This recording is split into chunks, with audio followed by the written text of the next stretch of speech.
Fala pessoal, Diego Ribas, direto de Las Vegas, numa conexão com a Austrália. Sean Strickland, how are you? Thank you for your time. Oh man, another day talking to people. I do more talking than I do fighting. It's really nice. Okay, and how is Australia so far? Time zone, food, weather? Oh man, it's great. The people here like true fight fans. Everybody's been fucking awesome here, man.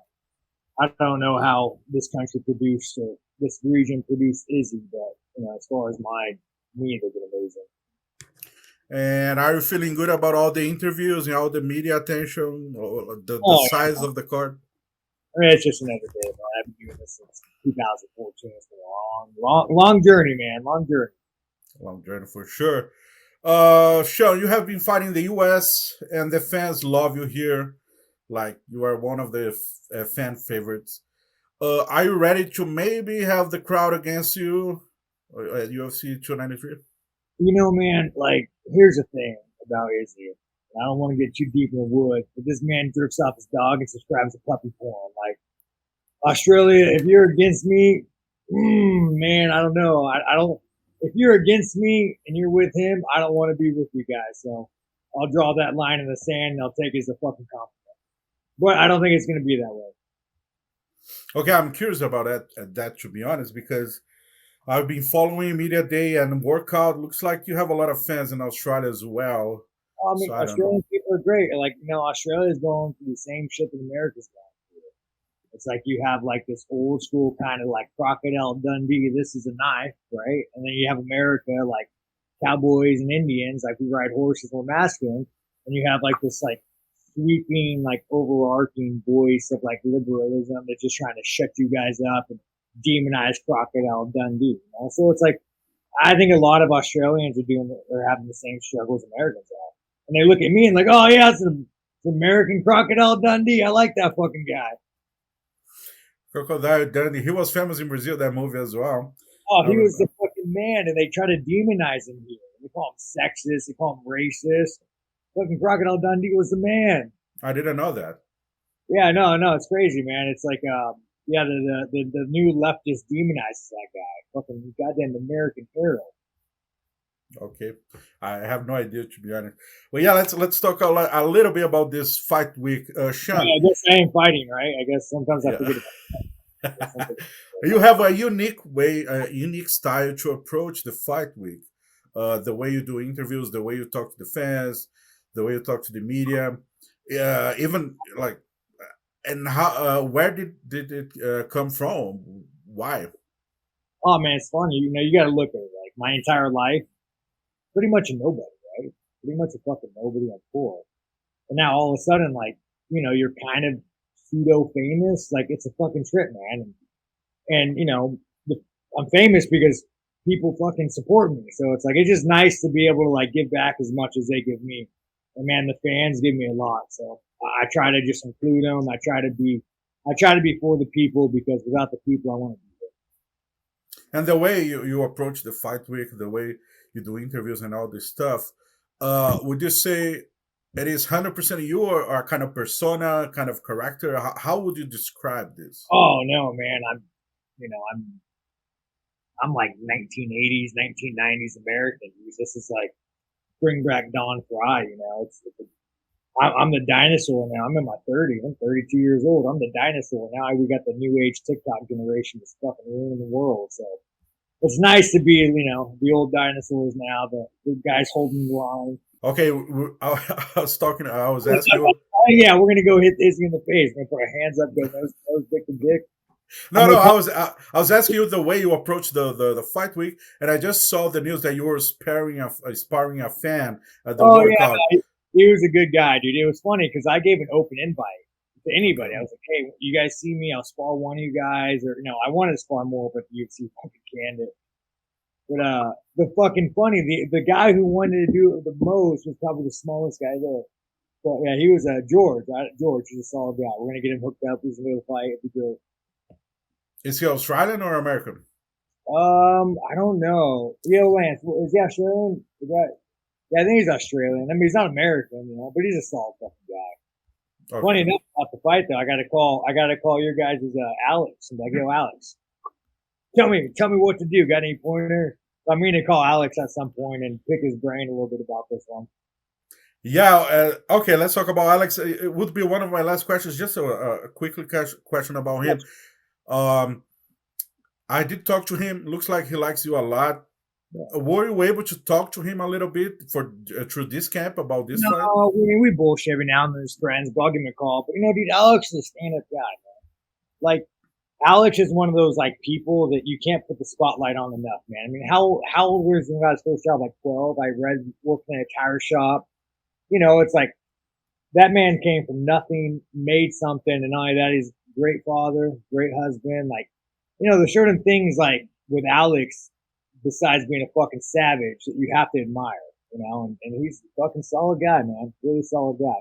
If I don't fucking beat Izzy, man, we got to bring you back down to fucking middleweight to look, bring back somebody who doesn't jerk off dogs. Okay, talking about Izzy now, finally. No bestiality, man. I think we might be breaking some guidelines. Last year, I guess it was July, you were about to fight Alex, if I'm not wrong. There was a press conference that became famous on YouTube that you and Izzy, you guys had a back and forth, like altercation during the press conference. That was the first time you had the chance to talk like crap with him in person? I don't even think I'm talking shit, man. I'm just kind of reiterating facts. It's like we've all done things that we're not proud of, especially being a kid. I've done so much shit I'm not proud of. But as a man, I try to live differently. Izzy, as a man, he just doubles down on the cringe. He just doubles down on being an asshole. So it's like, it's easy to make fun of Izzy when you're jerking off dogs and like have you seen that video? It's fucking weird, man. I'm not gonna see it. Yeah. Don't watch it, bro. Don't watch it. I wish I didn't. I clicked on it and it kind of fucking I'm scarred for life. What can we expect? The press conference is gonna be like in 7 hours from now. Like a lot of people, actually, most of the fans, they're expecting a lot from this press conference. Do you have something like? Do you plan getting under his skin? I just let Izzy talk, and it's mostly just like you could just shut the fuck up and give Izzy a microphone and just like sit there and just try not to cringe. Okay. You have been talking about Israel Adesanya for a while, but you never denied how good he is as a fighter. Oh, of course you can't. He's a great fighter. Yeah. Yes. World champion. You always say he's a great kickboxer, great MMA fighter, whatever. But as a person, you guys have this back and forth. Does he bother you? What does he bother you most? I'm sure he's a nice enough guy. It's just fucked up, man. Like, it was just fucked up, dude. Like, he's jerking off his dogs. He's like following puppy porn pages. Like, these are all facts. This is public knowledge. Like, I don't even know if it bothers me. It's more of just like, oh man, I gotta fight this guy. Oh, I hope you wash your hands. That's a good one. It's not just a way to promote the fight, right? Or this is factual who this man is, man. It's mildly disturbing. Sean, winning this fight, becoming the UFC champion, what kind of champion do you want to be, and how that would change your life? Man, when it comes to like having a belt, I don't give a fuck. You give me a belt, I'll sell the motherfucker, right? You buy me a house with it. But it would be really nice to represent, people who got me here, the fans who got me here, as one of the dinosaurs that still speak the truth.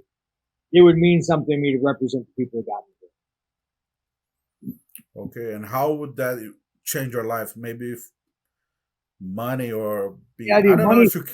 Yeah, money's good, man. I mean, hell, like after my motorcycle accident, I was borrowing money like 4 years ago. So life kind of sucked me 4 years ago, but I'm in a good place now, and money is great. Now, honestly, like I almost kind of feel bad for how much money I'm making. There's times where you talk to people. Like I did an interview with Mexico. I did like Fox Sports Mexico. And man, I was telling the guy, like, you probably get paid a fraction of what your counterpart makes, just because you're in Mexico.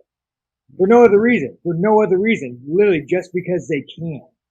And it's kind of one of those things where it's like, you know, like I'm happy and I'm stoked I'm making money. I want to continue making money. But then you see the rest of the world who's making, you know, how much is the minimum wage in Brazil? Do you guys even have one?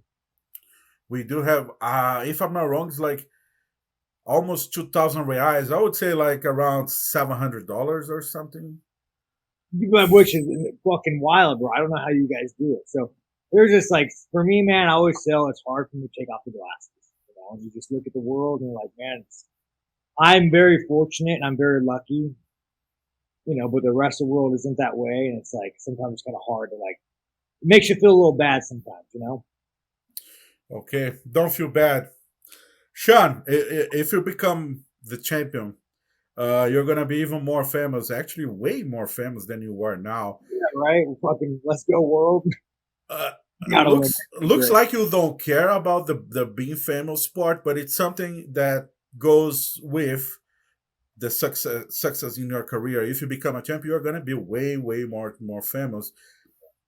Do you think you're ready for that? Like going to Walmart, whatever, and people are asking for pictures. No, it's crazy. Like even now, even not being a champion, just from what I say, like I can't even go to Walmart. If I go to Walmart, even Vegas, anywhere I can recognize, you know, I don't know, man. Like I love it, dude. I love it. You know, it's like I said, you know, I want to be here without this. I want to be here without the fans. Like without people supporting me, literally would not have a fucking paycheck for that, guys. It's not the UFC, it's the fans. So anytime someone comes up to me, man, I'm beyond grateful. Perfect. Last question for me, Sean Strickland. How can you beat Israel Adesanya? Last time I did interview you, you were explaining to me in that high level you are. It's just about polishing the details, right? You know, you take someone like Alex, and you know Alex. I mean, I just kind of overthought it, you know.